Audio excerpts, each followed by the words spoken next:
Alright class, so this is my video for intermolecular forces, and the first intermolecular force that we're going to talk about is going to be London dispersion forces. Makes sense to talk about this one first because every single molecule will have London dispersion forces. Any molecule that has electrons, which is all molecules, right, will have London dispersion forces, going on essentially.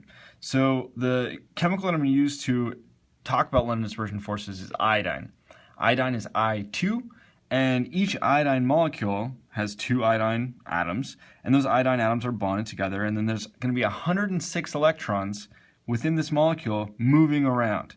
And those 106 electrons, that's a lot of electrons, right? And at any one given moment in time, more of those electrons could be on one side of the molecule than the other. So that's this picture here where I've got a partial negative on this side, which is going to leave a partial positive on this side.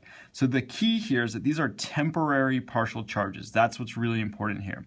And these temporary partial charges will be occurring on all the different I2 molecules within my sample. So here I've got my sample, which is a solid, right? So at room temperature, these intermolecular forces are strong enough that my I2 is going to be held together as a solid at room temperature.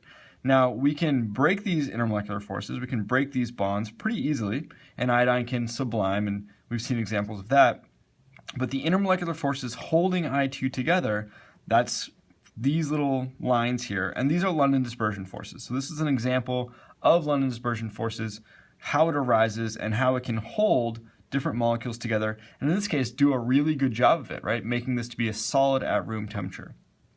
The next intermolecular force that we're going to talk about is a dipole-dipole force. So for this example, I'm going to use dichloromethane. So here's a bottle of dichloromethane.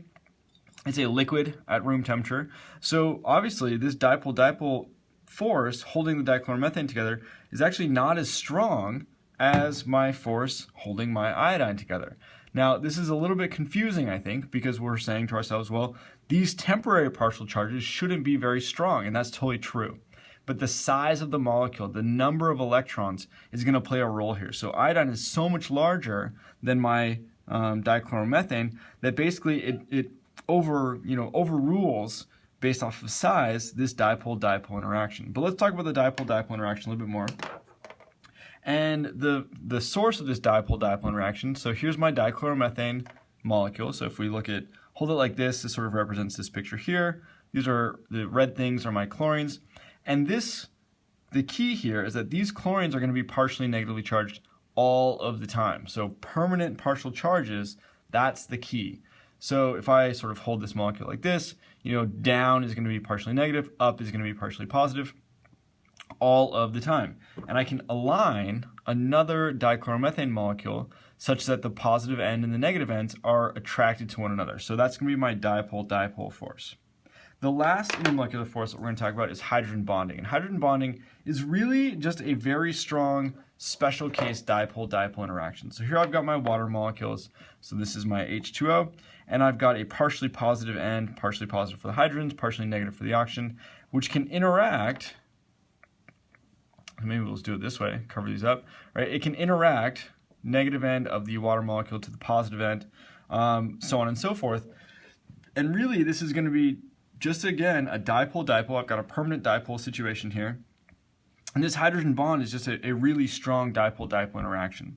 So taken in full, right, I've got all three of these things potentially occurring. And London dispersion is going to be happening in every single molecule. We're always going to have London dispersion forces. So we always need to take into account, well, how big is the molecule? How many electrons are there moving around? How often am I going to set up these temporary partial charges?